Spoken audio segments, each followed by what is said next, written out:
invite you to turn to Mark chapter 8.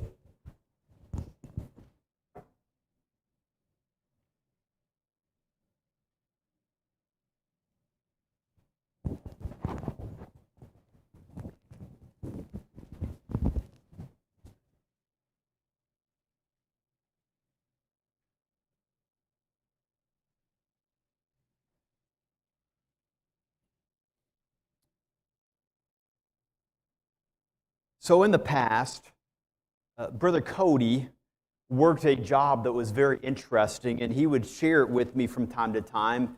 When he was working for a local mortuary, he told me that occasionally he'd need to clean the crematorium. And something like that, we don't need to get graphic or detailed with something like that, but a person can easily be jaded in working with something like that. And then I remember him telling me multiple times that there was constantly coaching in the mortuary. Hey, this was a loved one that they just lost, and this person is highly valued. Can you just imagine, and maybe you have, working in that line of work and the jadedness that would slip in? I mean, that was a regular reality that Brother Cody saw, and he was acutely aware of, and said there was constantly coaching and instruction. Hey, make sure you're aware of that. That highlights a condition that we all have towards becoming calloused. If you see hurt and pain on a regular basis, it no longer affects you. Remember reading Viktor Frankl's book several years ago, Man's Search for Meaning, and he goes in on that concentration camp and he spells it out that when there is a new inmate, as they would call them, in these concentration camp, that went from shock, and the next stage in any inmate that came in there was jadedness, where they would see the death, the suffering, what they would even do to kids, and I'm not even going to describe it up here, what he says in that book, and it wouldn't even faze them. There's no emotion about it whatsoever. So that's our natural response to pain, to discomfort in others. Now, to ourselves, it's different, isn't it? I'm like, we become inner focused and we think the world is collapsing, but when we're constantly exposed to hurting others, it has an effect. Just like when you rub your palm on the same tool over and over, day after day, it produces more skin and you can't feel maybe on your knuckles or on your fingertips because of those calluses. Our conscience and heart can do that too. And so Mark chapter 8, I believe, lays down some principles how we can avoid that. Because as much pain as Jesus witnessed in his earthly ministry, he never grew jaded. There's no callousness in Jesus' conscience. In Mark chapter 8, Jesus, his fame is skyrocketing. He's already began teaching in parables. The masses are following him all throughout Palestine, and he is focusing primarily up in northern Palestine, close to the Sea of Galilee, and it would be on the west side of the Sea of Galilee, known as Decapolis, because there were 10 towns that were primarily Gentile, not Jewish, and that's where he's ministering, because people are open, and they want to hear the word taught. So in Mark chapter 8, we pick up on what happens here in Decapolis, when the Scriptures say, in those days, the multitude being very great and having nothing to eat, Jesus called his disciples unto them and saith unto them, I have compassion on the multitude, because they have now been with me 3 days and have nothing to eat. If I send them away fasting to their own houses, they will faint by the way, for diverse of them came from far. And his disciples answered him, from whence can a man satisfy these men with bread here in the wilderness? And he asked them, how many loaves have ye? And they said, 7. And he commanded the people to sit down on the ground, and he took the 7 loaves and gave thanks, and brake and gave to his disciples to set before them, and they did set them before the people. And they had a few small fishes, and he blessed, and commanded to set them also before them. So they did eat, and were filled. And they took up of the broken meat that was left 7 baskets. And they that had eaten were about 4,000, and he sent them away. This evening, I want to talk to you for just a little while about compassion and good works. Because you see Jesus engaging in both compassion and then a supernatural good work. And so really the question going into this passage is, we have this crowd of people that have been with him multiple days with no intermission. There's no chain of fast food restaurants nearby along the Sea of Galilee. There's no restaurants within walking distance, even driving distance for that matter. And therefore, how was Jesus going to respond to this physical need of hunger? What was his response? Obviously, there was a need. The crowd was hungry. If you haven't eaten other than your packed lunch 2.5 days ago, you're going to be hungry. That packed lunch only goes so far. And I don't think any of you men that take your lunch to work are going to go for that as far as, same lunch all week. No fresh lunch on a given day. I mean, this is not a good way, especially if you're male, because we men get grumpy when we're hungry. And so you have these people, 4,000 of them we see at the end of the passage, that are so engrossed in the teaching that they haven't taken time to go back to their homes in one of those towns in Decapolis and eat. I think this highlights how effective Jesus was in his teaching ministry. How many teachers could do that now? Keep people on the edge of their fingertips for 3 days. And they sleep a little bit and then they come back and I mean, I don't know how they did that. Maybe it was just a massive, okay, let's go to bed on the hillside and let's camp a little bit and then we're going to meet up, reconvene as soon as the sun is up. I'm not sure how they did that, but they hadn't eaten in a while. So the response that Jesus had to this in verse 2 was compassion. Jesus had compassion. And that word compassion is not the word elios, which means to show mercy. It actually is the word meaning your guts or your bowels. It's a verb form of, I'm just feeling this from my innermost being. Splagnizomai is the word. And it's meaning I just have this deep-seated moving because of this need that I'm witnessing here. He'd already shown this compassion multiple times. In chapter 1, verse 41, it was a leper. It says, if you are willing, make me clean. And Jesus was moved with compassion and touched the leper, and he was healed. You find the same phenomenon in Mark chapter 6, verse 34, when the disciples are going to and fro and not having any time even to eat themselves. And even at that point, some of Jesus' relatives are saying, you're crazy, you're mad, have you lost your mind? Why don't you take a break? Why don't you take a vacation here, Jesus? And still, as he looks out at the multitude, according to Mark chapter 6, verse 34, says, when he came out and saw much people, he was moved with compassion. And then you can look at later on in other gospel accounts. In Matthew chapter 20, verse 34, Jesus again looked out on people with needs and and was moved with compassion. Luke chapter 7, verse 13, he sees a widow mourning the loss of her only son. And as the casket is being carried out of the city of Nain, again, the Bible says he was moved with compassion. Now, do you see a common theme here?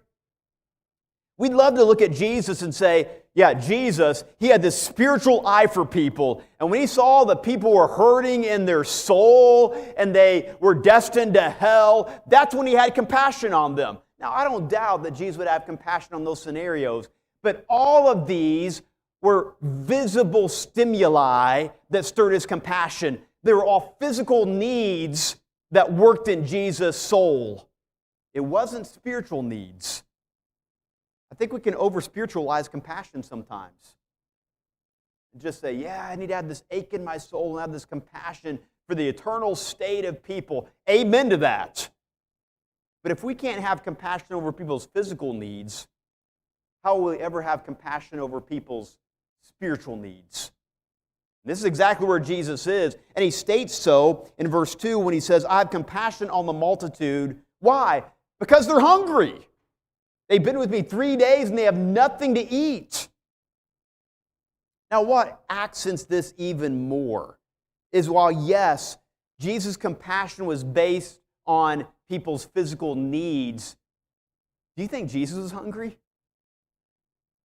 In my mind, this shows the weight of this compassion. I got to be honest. Men, help me out for a moment. When I'm hungry, I'm not compassionate. Are you? Are you moved with compassion when your stomach is growling? When you've missed a couple of meals and all you can think about, you're at the hangry stage at this point? Compassion and hangriness do not get along. And here Jesus, he hasn't eaten either. It's not like people have been running to Mickey D's on the Sea of Galilee and running them, his Big Mac. Nothing like that has happened with Jesus, and yet he is still moved with compassion. 1 John chapter 3, verse 17. The Apostle John, who is a witness to this, put it this way. But whoso hath this world's good, and seeth his brother have need, and sheddeth up his bowels of compassion on him, or from him, how dwelleth the love of God in him? My little children, let us not love in word, neither in tongue, but in deed and in truth. Let's be honest, the greatest hurdle in our being compassionate towards others is our own world. We have our needs.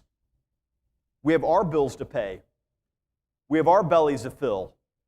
We have our kids that are crying. And that's the orbit in which we go around, is our world. And we can be consumed with that. That's our default mode, myself included. But we need to take the example of the owl. Do you like owls? I love going to a couple of your homes. You have this owl theme in your home. You know what I like about owls? The way their head can turn. Now, I got a question for you kids. How many degrees, how far around can an owl's head turn? You know the answer to this? What's that? It seems that way. It's not a full circle 360. It's a little less than that. You know, JJ? You nailed it. I should have known JJ would have come up with that. That's 3/4 of the way around. Can you try doing that? I'm barely at 180. How about you? Let's try. This way. Okay.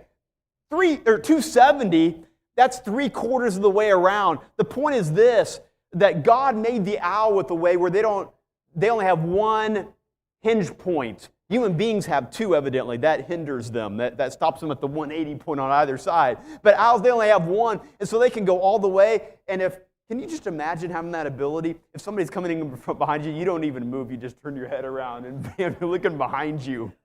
Wouldn't that be an amazing ability to do that? An owl can. Just like the owl can look at 270 degrees around him, so our radar should be with physical needs. We just constantly can look around. And we use the metaphor of radar. How about we just need to be a good owl sometimes and look around and have a sight around us where we're not having to move our whole body. We can just turn our head and we know what's going on. For example, we can turn our head and we can look at that homeless person and see that there's a legitimate need. And before we just jump to the conclusion, well, they're suffering with mental illness and substance abuse. There we go. They probably earned it. What about letting it affect us as far as them getting that into that mess in the first place, as far as that substance abuse and that mental illness? Or it could be that lonely coworker that they really don't have anybody else to talk to. And they want to tell you all about life. And it's easy to maybe get irritated and fed up from that lonely coworker. Or that widow and her lawn that is growing, well, will be growing next month in the month of March when the temperatures get warmer. And now it's 6 inches and 8 inches and a foot tall and 18 inches. And she just physically can't get out there and mow that lawn. She just can't. And it's an opportunity to let that stir you to action. Or that single mom that is just overwhelmed with life that you know in your neighborhood. Or that you work with or that's an extended family member, and rather than writing it off and saying, well, she made a mistake, she shouldn't have gotten that herself in that scenario, she should have made that relationship work out. Hold on. That's not compassion. Compassion is, whoa, she's going through a lot right now. And I want to be moved with what she's going through and be willing to help out or aid as opportunity arises. Jesus had compassion. It's interesting when God describes himself in the Old Testament, like in Exodus chapter 34, the attributes he lists first of himself are always mercy, long-suffering, patience, compassion, and then down the list he gets into justice and anger and wrath. You know what that tells about our God? He'd much rather be known as a God of mercy and compassion than a God of justice. Oh, he's a God of justice. I'm not going to minimize that. But he is a God who is moved by physical need and hurt. Look at Jesus' earthly ministry. We covered a short series on compassion a few months ago. Jesus was a magnet for hurting people. You never see somebody hurting and Jesus repelled from that going the other way. There's something about hurt that drew Jesus close. And I gave you a few examples earlier in the message, such as the leper and the widow of Nain. So Jesus had compassion. That was his first response. But then notice the second response in verse 4. He started with what he had. He started with what he had. It says in verse 4, the disciples answered him, "From whence can a man satisfy these men with bread here in the wilderness?" Now, I love the disciples because I'm standing among the disciples, the analytical type. Jesus is compassion on one side. Oh, man, these poor people, they're so hungry. And according to other accounts, I believe it's in the book of Matthew, hey, can you all give him something to eat? Boys, can you do that? And they're over here and they're just analyzing the whole situation. No compassion. They're like, how can we figure this out? Peter, how many times are we going to have to go to the Sea of Galilee? And how many catches are we going to have to get to feed all this crowd? Levi, how much money do you still have from when you were a tax collector? How much can how far can that go in purchasing food? And they're analyzing the whole situation. As they look out, they say, it's just wilderness, Jesus. How can all these people be fed from the wilderness? You have analysis over compassion. I fall into that pit too many times. How about you? Analysis over compassion. Now, we need to have some analysis. We need to have reason and discernment. I don't doubt that whatsoever. But it's Jesus who's leading the way with compassion, not the disciples with their analysis. And so they come back to Jesus and they say, well, Jesus, you're asking how many loaves we have? We have 7. And that's where Jesus starts. We've got 7 loaves. Now, that's pretty amazing in my mind that the hungry young men, disciples, hadn't eaten those 7 fishes. Because I know some of our young men here might have already eaten them. Because I've seen the way some of our young men eat at potlucks. But they were left untouched. And they got 7 fish, and you find, or seven loaves, and then a few fish that are referenced a little later on in verse 7. But he started with what he had. If we're going to make a difference in good work, we have to start with what we have. But so many times we assume we don't have anything to give what that person needs. I mean, let me give you an example. When I look at a person that's homeless, I think even as a pastor, man, I don't have what I need to help this person with mental illness. I mean, that's like way beyond my expertise. Mental illness? Wow. I mean, that's like a different universe out there. That's kind of how we think. But when it comes to a homeless person, I can give them a sandwich. I can listen to them, treat them with the dignity of being a human being. I got ears. I got a mouth. I can try to encourage. I love Exodus chapter 4, verse 2. Moses is making excuses on why he should not be the deliverer going back to Egypt to bring the people out of bondage. And he's already given a list of excuses. He's finally said, God, I'm not the man. I'm not qualified. I don't have the resources. And I love God's response in Exodus 4:2. What is that in thine hand? I love the answer. A rod. Throw the rod down on the ground. Throws the rod down on the ground. Oh man, he jumps back. It's a serpent. It's coming towards him. And now God says, pick it back up. Are you serious? It's like a sand viper in the desert. I want to do this.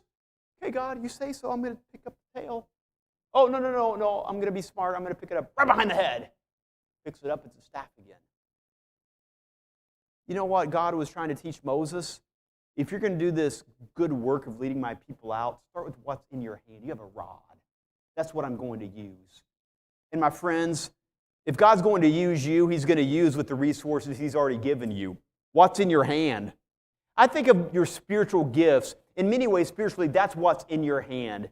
And my mind went to Romans chapter 12 as far as the different gifts in our body that Paul lists in that lengthy dissertation on theology. But Romans chapter 12 is getting practical, and he mentions the gift of mercy. A person gifted with mercy has this ability to just feel what that other person's going through and listen. And I love the merciful people in our church. They add such a dynamic to our church that's needed and necessary. But then there's also those gifted in giving, and they're good with their money. And so when they see that homeless person, they probably have some funds that they cannot give the money to that individual, but rather take that and say, you know what, I'm going to pick up a sandwich, or I'm going to pick up a resource here, and I'm going to give this to them. I'm going to buy them this item at Winco or Fred Meyer. Or it could be that here's a family struggling. We want to buy them a gift card to Fred Meyer or Winco to be a blessing so that they can help meet some of their physical needs. But that's the gift of giving. But then there's the gift of exhortation. Some of you're exhorters. And you just are quick with your tongue, and you're saying something to try to put fresh wind in people's sails, and that's something in your hands. When you see that person that is struggling and you're moved with compassion, God can use you to encourage that individual in ways that maybe a person that has the gift of giving can't. And then there's the gift of ruling. You say, how does a ruler, somebody who's a leader and an administrator, how do they help? They got connections. And so it's a matter of going up to that person who's hurting and struggling and saying, hey, can I connect you to a resource that's going to be really helpful to you? And even help them, make that connection, and maybe even do the footwork to give that connection a heads up that so-and-so is going to be calling. I mean, that's the work of an administrator. And that's a gift that person is using. And then there's the servants. Thank God for the servants. They want to just act immediately. And you have that servant, and that's the one who, let me just make the meal for them. Let me give them a ride. Let me help them out in some way. But my point is this, all of you have a gift. All of you have a rod in your hand. And we can't use the excuse when we see a need in our world, in our lives, to say, I don't have anything that I can offer them. No, you got a gift. You got a spiritual gift that you can utilize in these good works. So he started with what he had, but then the third step that he took, he had compassion, he started with what he had. He met both physical and spiritual needs. He met physical and spiritual needs in verses 6 through 9. Notice how he just takes control of the whole situation in verse 6. And he commanded the people to sit down on the ground, and he took the 7 loaves and gave thanks and brake and gave to his disciples to set before them. And they did set them before the people. And he also found a few small fish. Maybe Peter had run all the way to the Sea of Galilee and brought the fish back. I'm not sure how they came up with that, but he has a few small fish, and he blessed them and commanded to set them also before them. So little lunch pail worth of food, and they keep breaking. the bread, after, of course, Jesus asked God blessing upon this food, and it continues to go throughout the whole crowd to the point of verses 8 and 9. So they did eat and were filled, and they took up of the broken meat that was left 7 baskets.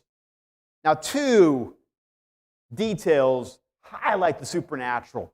First of all, 4,000 people are full. That means they can't eat anymore. I believe when the Bible says full, they mean full. It's not like, man, I wish there were seconds. Nobody's wishing there were seconds. They were maxed out. And the second thing that's amazing about this is 7 baskets full. According to Wolvert and Zuck and their commentary on this, they said that the baskets were not like the offering plate that we pass on Sunday morning, but more like a life-size tote that you could crawl in and fit in. Even some of the taller of us could fit in if you get down low enough. I mean, these are big baskets that they had. And so it's likely that even though Jesus fed 5,000 prior to this, and they had 12 baskets full, the word for basket for the 7 are larger baskets than the 12 baskets after feeding of the 5,000. The point is this: after the feeding of the 4,000, they probably had more left over with the larger baskets, these totes, if you will, than the feeding of the 5,000 with 12 baskets. It highlights the supernatural aspect of this. Now, preacher, you said that he met a physical need. I see that in the text. But the presenter outline also has the word spiritual needs. Where are the spiritual needs being fulfilled here? Well, Jesus had already been fulfilling some spiritual needs by teaching for 3 days, but he's not done with the spiritual needs. There are more spiritual needs that need to be filled. And what follows in verses 10 and following is an interesting dynamic. First of all, you see that as soon as he comes to the parts of Dalmanutha, the Pharisees are interrogating him, saying, "Hey, show us a sign. Show us a sign, Jesus."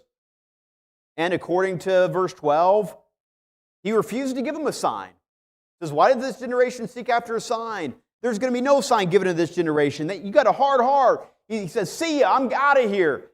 Well, why had he done that? He had just given everybody a sign by feeding 4,000 people. What other sign do you need that someone is divine and supernatural than feeding 4,000 people from 7 loaves and just a few fish? And yet, if you jump down to verse 27, there's a couple of stories in between. But if you jump down to verse 27, Jesus went out and his disciples into the towns of Caesarea Philippi. And by the way, he asked his disciples, saying unto them, "Whom do men say that I am?" They answered, "John the Baptist, and some say Elias, and others one of the prophets." And he saith unto them, "But whom say ye that I am?" Now follow with me in verse 29. And Peter answereth and saith unto him, what did he say? Let's read it together. You ready? Thou. Okay, we can do better than that. What did Peter say? Peter picked up on the sign. He remembered the feeding of the 4,000. Peter had been spiritually stirred. And Peter wasn't just speaking for himself. According to Matthew's account, he spoke for the other 11 as well. And all of these young men, probably just older teenagers between ages 16, maybe 20 or so, they're all saying, "Hey, we are convinced that you are the Christ, because what you did back there was not just something you did physically feeding 4,000 people. You fed us spiritually, verifying to us that you are the Son of God."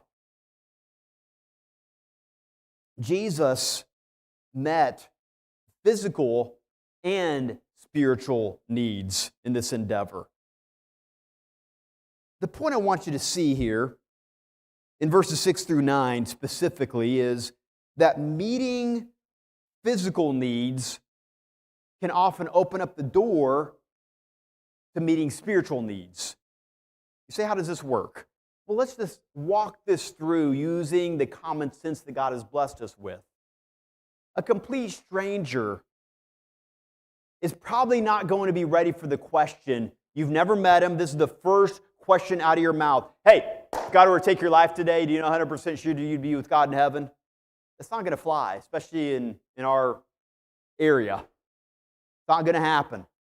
There needs to be something that happens before you get to that question. Are we all together on that?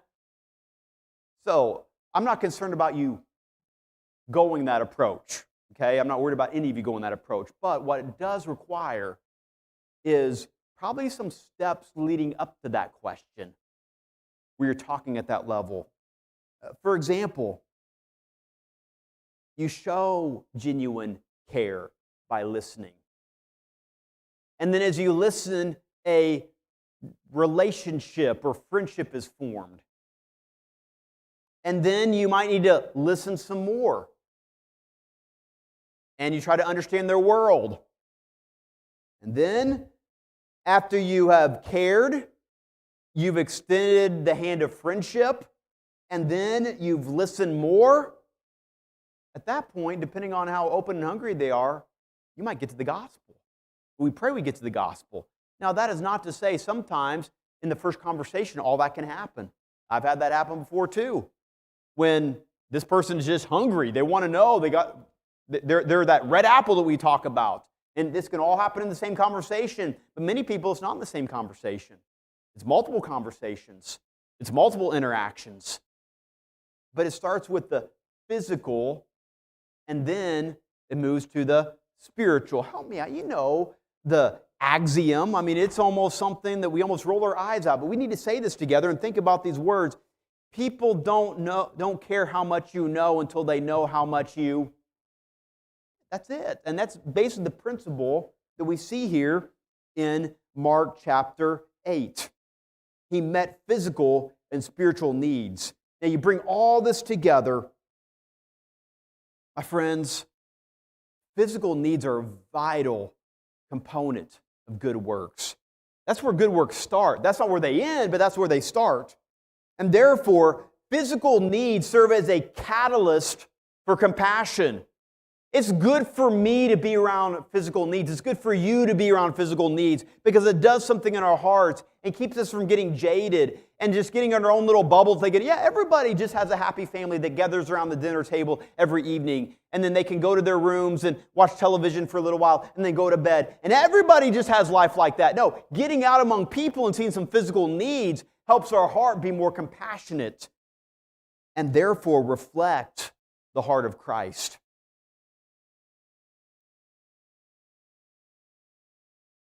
There's something in my kids that I'm somewhat envious of, especially the younger ones, and even the younger ones when they were younger. You see, when we sit at the table, and we're just hanging out, and I start by saying, hey, I was driving along 42nd Street, and you know what I saw? Just with that statement, I'm just telling a story. And the younger kids always just, yeah, what's Dad going to say? What's Dad going to say? Now, I can't speak for the teenagers and the older kids. Sometimes they're rolling their eyes. But the young kids, like a story's going to come. What's going to happen? Because they're not jaded. They're not calloused. They're aware of stories. And they're sensitive to that. In the same way, I want to be like my younger kids. When there's a story developing through a physical need, I'm locked in. I'm into it. What's happening here? What can I do to be a help? We need to get the owl action going. What's going on here? And yeah, let's assess a little bit. Let's analyze. But may the Lord move me to make sure that I'm aware of physical needs and do what I can with that in my hands. Let's go and stand with heads bowed and eyes closed this evening.